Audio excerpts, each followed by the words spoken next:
Pansit-pansitan. Yan. Ganda ito. Ito dito may guyabano. Or labana. Sayap. Ganda ng dahon ito. Ayan yung pagkain ito. Okay. Tapos tayo na. Ito siguro maganda. Ito. Pitasin natin. Napakalaga nito. Ito. Yan. Dagdag natin dyan.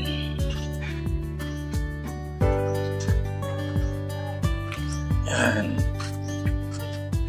Pansit-pansitan. Dahon ng bayabas at saka dahon ng guyabano. Para sa mga matataas na mga uric acid. Combine mo lang tong lemongrass,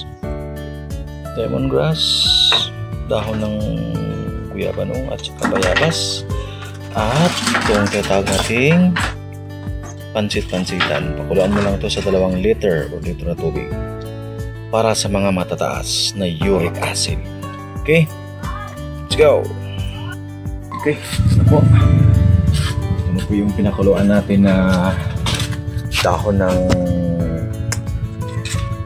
guyabano o yung guyabano at saka dahon ng pansit-pansitan at saka yung dahon ng bayabas.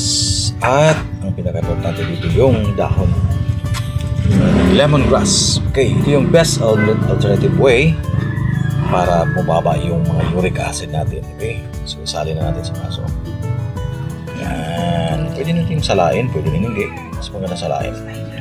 Yan, fresh na fresh yan. Galing yan dito sa backyard garden natin, ano? So ito yun, pangbababa ng uric acid at saka cleansing ng kidney. Yan po. Okay, yung best alternative way na pangpababa ng ating uric acid. Yan, no? Ano to? Healthy nito at saka cleansing ng ating kidney. Okay.